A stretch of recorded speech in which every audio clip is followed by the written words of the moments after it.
Tu peux choisir ton niveau, par exemple A2. Tu peux choisir le domaine sur lequel tu veux travailler. Tu me demandes souvent comment pratiquer ton français, comment aller plus loin.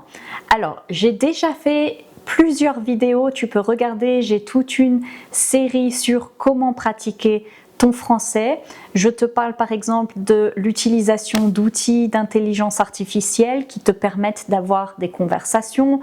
Je te parle aussi de l'apprentissage du français en regardant des vidéos, que ce soit des vidéos YouTube comme celle-ci ou d'autres types de vidéos en français, des séries télé, cinéma, etc. Ici, je te donne plusieurs outils concrets qui sont très fiables et qui te permettent d'avancer. Donc ce sont des ressources précises. Alors premièrement, parce que cette chaîne se concentre surtout sur le français professionnel, je vais te donner des ressources pour le français professionnel et ensuite je te donnerai des ressources plus générales parce que évidemment, quand tu apprends le français pour le travail, tu veux savoir parler le français au travail, mais parfois au travail, on va te parler de situations du quotidien, ou alors tu habites dans un pays francophone et tu as besoin de te débrouiller au quotidien, donc je te montrerai ensuite d'autres ressources. Mais donc premièrement, ressources pour le français professionnel. Alors je te montre ici, ce site s'appelle Le Français des Affaires, c'est géré par la Chambre de commerce internationale de Paris et donc c'est un site sur lequel tu as plein de ressources pour le français professionnel, le français des affaires. Et donc tu vois, quand tu vas sur le site, tu as des ressources pour... Moi j'ai des ressources en tant que professeur, toi tu as des ressources en tant que candidate ou candidat. Pourquoi candidate ou candidat? Parce que il y a des diplômes associés à ce français des affaires. Par exemple, il y a le TEF, le test d'évaluation de français, et il y a des ressources là-dessus. Donc tu peux ici aller sur les ressources qui te permettent de pratiquer pour le TEF. Mais il y a également tout ce qui s'appelle les diplômes de français professionnel. Donc tu vois, si tu cliques ici, je suis candidate au DFP et ensuite il y a plusieurs ressources suivant la profession vers laquelle tu te diriges. Sur ma chaîne, j'ai divisé la liste de lecture entre français en entreprise, donc c'est ce qui correspondrait à affaires ici, mais disons que je fais cette catégorie un petit peu plus large. Français santé, donc j'ai une liste de lecture sur le français de la santé. Français tourisme, hôtellerie, restauration, j'ai une liste de lecture là-dessus. Et puis français des relations internationales, je ne l'ai pas développé encore, je vais voir selon les besoins, selon tes demandes. Tu as ici 4 choses, donc si tu cliques par exemple sur français affaires, eh bien donc on t'explique ce que c'est le diplôme.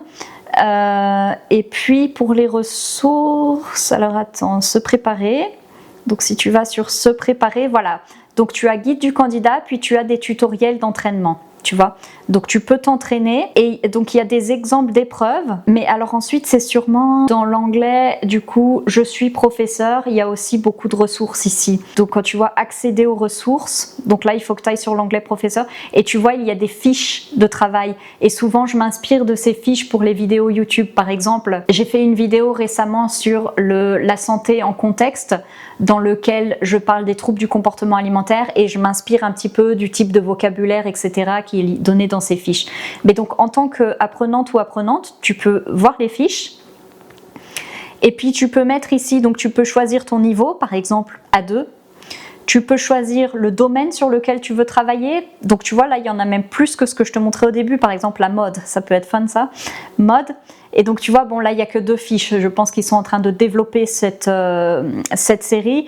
Mais donc il y a des exercices par exemple sur le prêt-à-porter, donc tu peux télécharger une fiche apprenant. Donc là il y a un audio à écouter, donc tu peux écouter l'audio, voilà. Et ensuite télécharger la fiche et faire des exercices.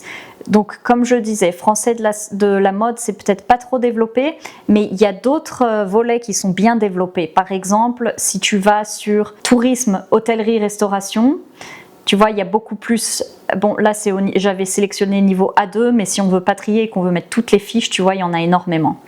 Et donc tu peux t'entraîner comme ça. Donc ça c'est pour le français des affaires. Maintenant, si tu apprends le français pas forcément pour les affaires, pour le travail, mais plutôt de façon générale, tu peux aller sur l'application développée par Radio-Canada qui s'appelle Moril. Ok, donc c'est une application à télécharger. Donc c'est ça, dessus tu as des vidéos et ensuite on teste ta compréhension. Donc voilà, donc tu peux écouter des vidéos sur différents sujets et ensuite tu as des tests là-dessus. Donc voilà, donc là il faut télécharger l'application de toute façon et ensuite ça te donnera accès aux vidéos et aux exercices. Voilà, il faut que tu crées un compte. Là j'ai pas ouvert mon compte. Teste l'application, elle est très bonne. Ensuite, tu peux aller sur le français facile avec RFI, Radio France Internationale.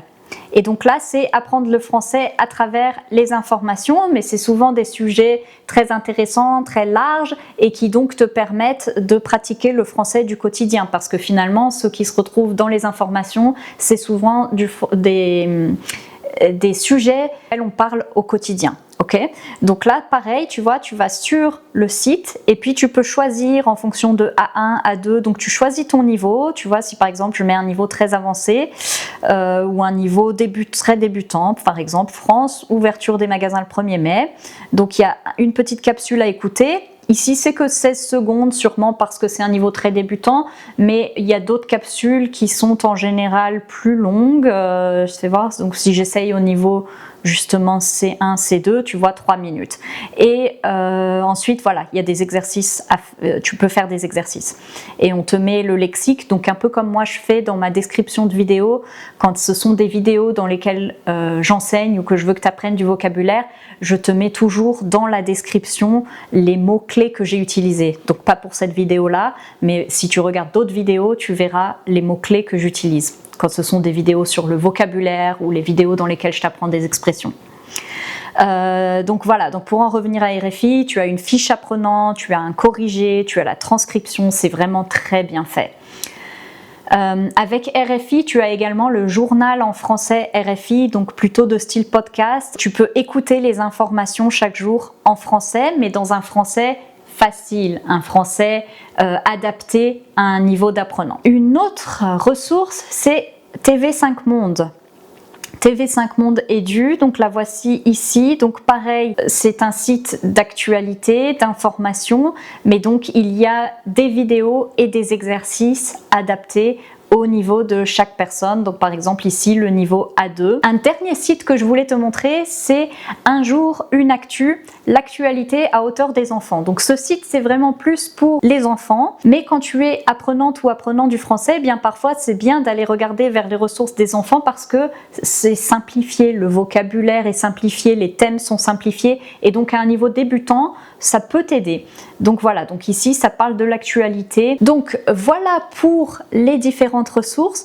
Comme je l'ai dit, il y a d'autres ressources utiles. Vraiment, l'intelligence artificielle, je trouve que c'est très utile, mais il faut bien l'utiliser. Donc regarde mes vidéos à ce sujet parce qu'il faut quand même bien... Les instructions que tu dois donner doivent quand même être bien précises pour que ce soit utile. Dans tous les cas, consommer du contenu en français ou dans la langue cible. Je sais que sur cette chaîne, il y a des personnes qui me suivent, pas forcément pour apprendre le français, mais pour apprendre d'autres langues. Et donc je répète encore, apprendre une langue en écoutant du contenu, c'est une très bonne façon de s'exposer, mais ensuite il faut investir la langue, il faut mettre en pratique et ça, c'est absolument crucial dans l'apprentissage. Par exemple, se parler à haute voix, se parler à soi-même, essayer de formuler des phrases, etc. Je donne des cours de français, tu peux aller voir mon site internet pour plus d'informations si ça t'intéresse. Ça te permet d'avoir une approche plus personnalisée, vraiment adaptée à tes besoins. Voilà. Donc voilà pour les ressources. J'espère que cette vidéo t'a plu, que c'est utile. Si toi tu connais d'autres ressources, que tu utilises d'autres ressources qui sont utiles, s'il te plaît, mets-les dans le lien dans la description. Comme ça, ça peut bénéficier aux autres personnes qui également essaient d'apprendre le français. Merci et à bientôt sur French Ready.